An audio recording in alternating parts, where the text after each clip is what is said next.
क्या आप जानते हैं कि सल्तनते उस्मानिया के 23 साला सुल्तान ने आयरलैंड के लोगों की किस तरह जान बचाई थी? 1842 में आयरलैंड के तमाम फार्मों में एक कहट फैला था, जिससे उनकी तमाम फसलें, खास तौर पर उनके आलू खराब हो गए। इस कहत की वजह से जो अब द ग्रेट पोटैटो फैमिन के नाम से जाना जाता है, 10 लाख से ज्यादा लोग भूख और बीमारी की वजह से मर गए। ये नोट करना जरूरी है कि इस वक्त आयरिश लोगों की खुराक का बुनियादी जरिया आलू था। इस वक्त आयरलैंड पर बरतानवी कब्जे ने उन्हें अपना सारा गोश्त और सब्जियां इंग्लैंड भेजने पर मजबूर कर दिया था, जिससे वो भूखे मर रहे थे। सुल्तान अब्दुल मजीद ने 10,000 पाउंड अतिया करके अमदाद की कोशिश की, जिसे मुस्तरद कर दिया गया क्योंकि मुल्का विक्टोरिया से ज्यादा अतिया देना मुल्का को नागवार गुजरा और उसने 2,000 पाउंड की पेशकश की। सुल्तान ने बहरी जहाजों को खुराक और दवाइयों से भर दिया, फिर उन्हें आयरलैंड के लिए रवाना किया। बहरी जहाज आयरलैंड के डरोघेड़ा नामी एक छोटे से कस्बे पहुंचा और इमदाद दी। उनके पास आज भी उस्मानियों का शुक्रिया अदा करने के लिए एक तख्ती मौजूद है।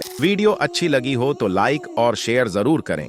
ऐसी मजीद वीडियोस देखने के लिए हमारे चैनल तारीख इनसाइट को लाजमी सब्सक्राइब करें। अल्लाह हाफिज।